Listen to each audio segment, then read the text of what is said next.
वालेकुम अस्सलाम व रहमतुल्लाहि व बरकातुहू। आपके सलाम का जवाब दिया है मैंने, आपको कुछ बाकी नहीं रह गया। आप क्यों कंफ्यूज हो रहे हैं? आज जो आपको इतनी देर रोका गया है वो स्पेशल असेंबली है मौलाना अबुल कलाम आज़ाद। तो इनके बारे में बहुत सारी बातें आपने जान ली है, लेकिन एक दो बातें हैं जो मैं आपको बताना चाहता हूँ, जो अभी तक आज के प्रोग्राम में नहीं बताई गई है।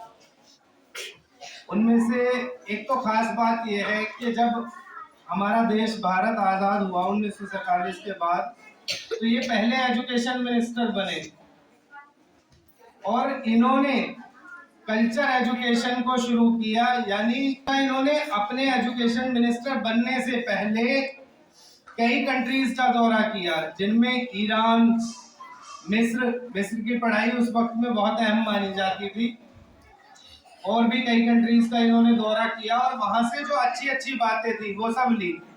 जैसे कि आज के दौर में हमारे एजुकेशन मिनिस्टर कौन है दिल्ली के, बताइए? जैसे आज के टाइम में मनीष सिसोदिया जी अक्सर घूमने जाते हैं।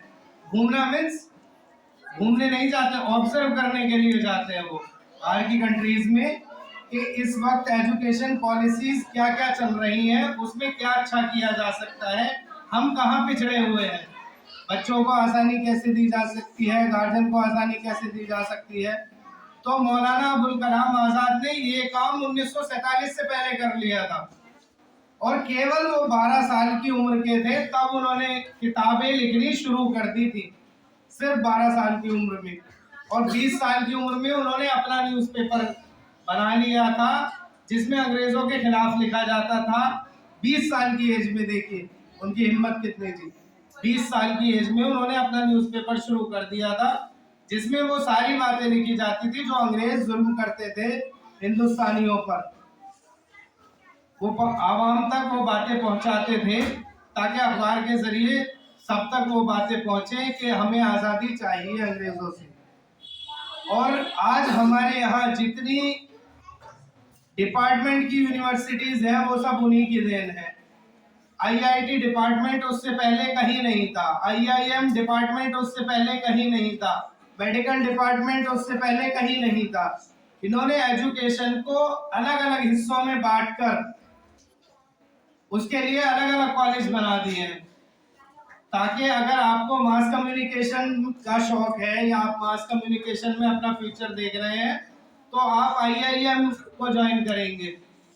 अगर आपकी दिलचस्पी टेक्नोलॉजी को लेकर है तो आप IIT को ज्वाइन करेंगे। अगर आपकी दिलचस्पी मेडिकल में है तो आप मेडिकल को ज्वाइन करेंगे। तो इन्होंने सारे डिपार्टमेंट बनाए, एजुकेशन के लिए एक नया रास्ता खोल दिया। वरना एक गुरुकुल जैसी एजुकेशन होती थी, एक मदरसा जैसी एजुकेशन होती थी, जिसमें सिर्फ एक ही तरह की पढ़ाई होती थी, एक ही तरह के डिपार्टमेंट, एक ही तरह की क्लासेस होती थी, जिसमें सबको सारा वही सिलेबस, वही किताबें, वो सब पढ़ना जरूरी था। लेकिन इन्होंने उसको डिवाइड किया कि आप 12th के बाद आपकी मर्जी है, आप जो चाहें वो रास्ता चुन सकते हैं, जहां आपको जो आपकी दिलचस्पी जिस वे में है वो रास्ता आप चुन सकते हैं। इन्होंने अलग अलग कॉलेजेस, यूनिवर्सिटीज के लिए अलग डिपार्टमेंट बना दिए कि मेडिकल अलग हो जाएगा, IIM अलग हो जाएगा। म्यूजिकल इन्होंने शुरू किया, उससे पहले म्यूजिकल क्लासेस नहीं हुआ करती थी स्कूल्स के अंदर। और मैं आपको सबसे बड़ी कमाल की बात बता दूं कि मौलाना अबुल कलाम आज़ाद कभी स्कूल नहीं गए। जी, आप कभी स्कूल नहीं गए थे अपनी पूरी जिंदगी में। आपने मिस्र से अपनी मौलाना की डिग्री ली थी, लेकिन आप इतने ज़हीन थे कि हर लैंग्वेज पर, हिंदी, उर्दू, अरबी, फारसी, पूरी कमांड थी आपकी स्कूल ना जाने के बाद भी। और आपको पूरा पॉलिटिकल नॉलेज भी थी। आप हर डिपार्टमेंट में, एजुकेशन के हर डिपार्टमेंट में आप ध्यान रखते थे, एक मदरसा से फारिग होने के बाद भी। कितना हैरत की बात है कि बिना स्कूल गए वो एजुकेशन मिनिस्टर बन गए। आज एजुकेशन मिनिस्टर बनने के लिए बड़ी बड़ी यूनिवर्सिटीज से डिग्री लेनी पड़ती है, लेकिन उस वक्त में उनकी काबिलियत देखिए कि वो बिना स्कूल गए और एजुकेशन मिनिस्टर बन गए, क्योंकि उनके अंदर इतनी काबिलियत थी। और इस्लाम को लेकर भी उनकी बहुत मेहनत रही है। तीनों इमाम, 4 में से 3 इमाम को उन्होंने बहुत ज्यादा पढ़ा है, और उनकी कुरान की तफसीर भी है, उन्होंने कुरान की तफसीर भी लिखी है। अब आप देखिए कि उनकी नॉलेज कितनी वसी थी।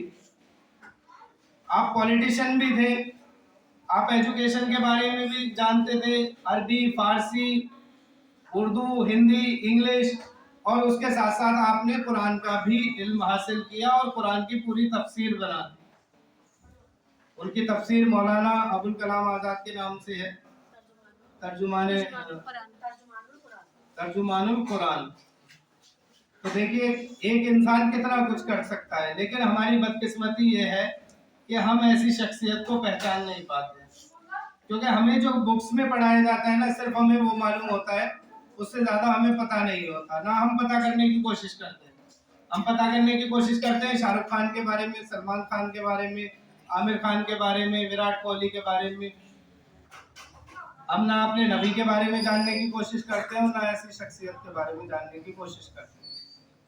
तो मैं उम्मीद करता हूँ आज की बातों से आपको कुछ सबक मिला होगा।